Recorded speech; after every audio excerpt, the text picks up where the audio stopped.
बहुत सारी ऐसी कमजोर परिवार की बहु बेटियां उनके साथ रेप हो जाती। बहनों भाइयों, कोई दूसरी सरकार इसे बर्दाश्त कर ले, भारतीय जनता पार्टी बर्दाश्त नहीं कर सकती।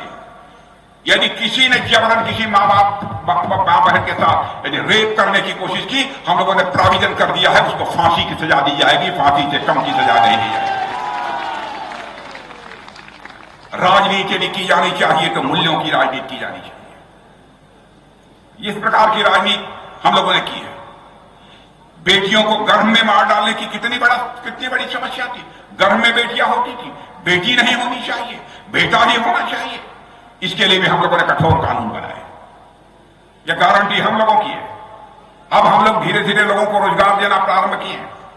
बेरोजगारी यहां पर 8.5% थी, इतने दिनों के अंदर हम उसको कम किया हम लोगों ने। अब भारत में बेरोजगारी का दर केवल 5% रह गया है। बहनों भाइयों, अवसर दीजिए हमारे प्रधानमंत्री को। तीसरा टर्म ही नहीं, संकल्प लीजिए चौथा टर्म भी देंगे। हम गरीबी के संकट को भी दूर करेंगे और बेरोजगारी के संकट को भी दूर करेंगे।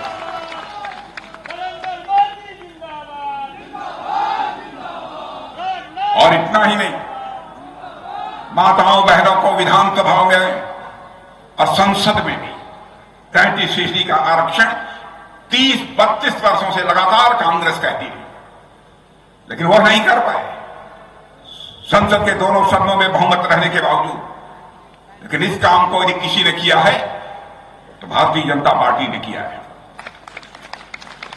बहनों भाइयों, हमारा चरित्र है, जो हम कहते हैं वह करते हैं। हम विश्वसनीयता का संकट किसी भी सूरत में भारत की राजनीति में पैदा नहीं होने देंगे। हम चुनाव के परिणामों की चिंता नहीं करते। क्या कभी आपने सोचा था पाइप से लोगों के घरों में पानी पहुंचेगा? क्या कभी सोचा था गरीब माताओं बहनों के भी, गरीब परिवारों के घर भी शौचालय बनेंगे? कोई प्रधानमंत्री शौचालय की चिंता कर रहा है, स्वच्छता की चिंता कर रहा है? इससे बड़ी संवेदनशीलता किसी प्रधानमंत्री की और क्या हो सकती है?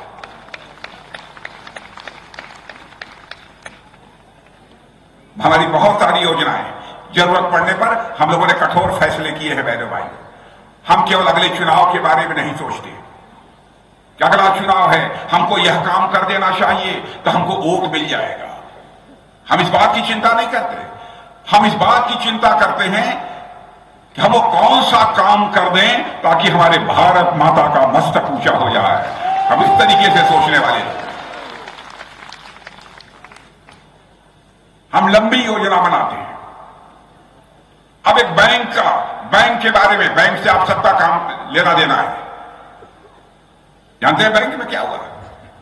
एक बार हम लोगों ने कठोर निर्णय ले लिया बैंक के बारे में, तो उसमें नॉन परफॉर्मिंग एसेट बोलते हैं, जिसमें कि उसका कोई माने वो पैसा डूब जाता है, उसको नॉन परफॉर्मिंग एसेट बोलते हैं।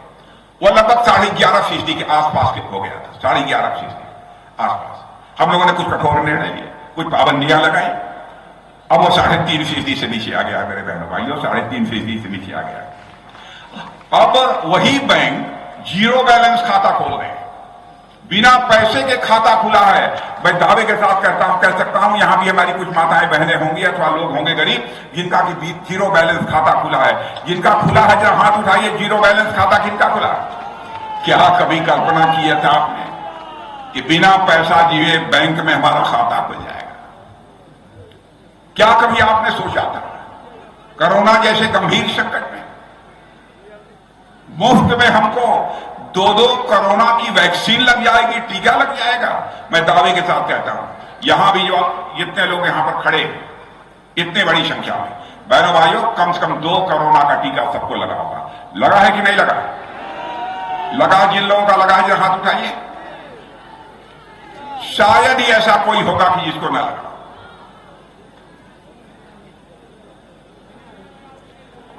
और कोरोना के संकट के दौरान भी जिस हालत यह थी, उस समय टीका, वैक्सीन भारत में बनता ही नहीं था। तो हमारे प्रधानमंत्री दौड़े दौड़े बंगलौर गए, वहां के वैज्ञानिकों से मिले, कहा क्या इसको बनाया नहीं जा सकता? हमारे वैज्ञानिकों ने कहा सारा देश के सहयोग लेकर हम इसको चटपट तैयार कर सकते हैं। उन्होंने कहा जितने भी पैसे की जरूरत होगी हम पैसा मुहैया कराएंगे, जितने संसाधन की जरूरत होगी हम संसाधन देंगे, लेकिन वैक्सीन बननी चाहिए। और आपको जानकर आश्चर्य होगा, हम दुनिया के 100 देशों को हमने वैक्सीन मुहैया कराया है बहनों भाइयों, टीका मुहैया कराया है, और अपने समस्त भारतवासियों को भी 2-2 डोज टीका लगाने का काम किया है। यह है हमारा भारत। इसलिए हम तीसरे टर्म और तीसरे टर्म के साथ साथ चौथे टर्म की भी बात करने के लिए आए। हम तीसरे टर्म की यदि मांग कर रहे हैं तो सत्ता भोगने के लिए हम नहीं आपसे वोट मांग रहे हैं, बल्कि राष्ट्र निर्माण के लिए हम आपसे वोट मांग रहे हैं, भारत के विकास के लिए वोट मांग रहे हैं। अब आप देखिए, अर्थव्यवस्था के आकार, मोटी भाषा में समझिए, अर्थव्यवस्था के आकार यानी धन दौलत के मामले में 2014 के पहले हमारा भारत दुनिया में 11वें स्थान पर था। अब आपको अंदाज होगा, सुन लीजिए, धन दौलत के आकार के मामले में हमारा भारत दुनिया में मोदी जी के आने के पहले 11वें स्थान पर था। बहनों भाइयों, आपको जानकर खुशी होगी कि आज के 2 साल पहले ही हमारी सरकार की नीतियों के कारण जो भारत धन दौलत के आकार के मामले में 11वें स्थान पर था, वह जंप लेकर आज दुनिया में 5वें स्थान पर आ गया। और यह मैं नहीं, दुनिया के बहुत बड़े विशेषज्ञ और दुनिया की वित्तीय फर्म्स अब यह कहने लगी हैं कि यदि ऐसे ही भारत आगे बढ़ता रहा तो 2027 यानी आज के 2.5-3 साल के बाद यह भारत धन दौलत के मामले में दुनिया के टॉप 3 कंट्रीज में आकर खड़ा हो जाएगा, दुनिया के 3 देशों की कतार में आकर खड़ा हो जाएगा। यह है भारत इतनी तेजी के साथ आगे बढ़ रहा है।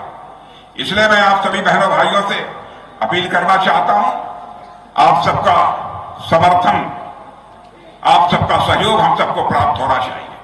और आपके सांसद गोपाल जी ठाकुर के बारे में मैं बताऊंगा आपको।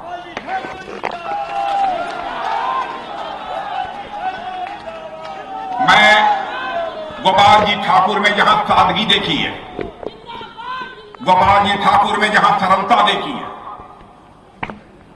वही गोपाल जी ठाकुर में सबसे बड़ी खूबी जो मुझे देखने को मिली है कि जनता के कामों के लिए अथवा मिथिलांचल के विकास के सवाल पर कितनी मजबूती के साथ भारत की संसद में प्रभावी तरीके से आपकी आवाज को बुलंद करने का काम करते हैं।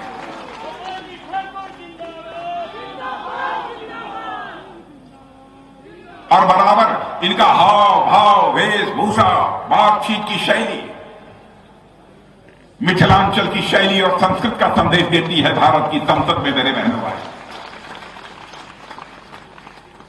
आज इस मिथिलांचल में आकर सचमुच मुझे बेहद खुशी हुई है। और देखिए, हमारी सरकार का है कौन करिश्मा। राजेंद्र बाबू को भूल गए थे लोग, एक ही परिवार को भारत रत्न मिलता था, मिले, हमको कोई आपत्ति नहीं है, लेकिन क्या राजेंद्र बाबू को भारत रत्न नहीं मिलना चाहिए था? किसने दिया? किसने दिया? बोलो फिर से, किसने दिया? क्या कर्पूरी ठाकुर, जिन्होंने की गरीबों के लिए अपने जिस्म का पसीना बहाया, जोखिम उठाया, क्या उस कर्पूरी ठाकुर को भारत रत्न नहीं मिलना चाहिए? किसने दिया? और बहनों भाइयों, नरसिम्हा राव ये कांग्रेस के नेता थे, भारत के प्रधानमंत्री थे। हम लोगों ने भेदभाव नहीं किया, हमने यह नहीं देखा कि भारतीय जनता पार्टी के या किस पार्टी के हैं। हम लोगों ने नरसिम्हा राव जी के योगदान के लिए भी भारत का रत्न इस उपाधि से विभूषित किया। यह है भारत। ओबीसी कमीशन को भी संवैधानिक दर्जा देने का काम किया, हमारी सरकार ने किया। हम सारा भेदभाव सब समाप्त करना चाहते हैं, समरस समाज का हम निर्माण करना चाहते हैं। यह है हमारा संकल्प। और आप सबका आगे ऐसे ही आशीर्वाद प्राप्त होता रहा तो मैं दावे के साथ कह सकता हूं, 100 वर्ष समाप्त होने के कुछ वर्षों के बाद, लोग तो 2070 कहते हैं, लेकिन हमारे मोदी जी का प्रयास है कि 2047 यानी आजादी के 100 वर्ष पूरे होते होते भारत दुनिया का एक सबसे ताकतवर देश बन जाए। और मैं एक चीज बतला दूं, रक्षा मंत्री होने के नाते पहले जो है ये तो गोले, मिसाइल, एमिनेशन, बारूद हम लोग दुनिया के दूसरे देशों से लेते थे।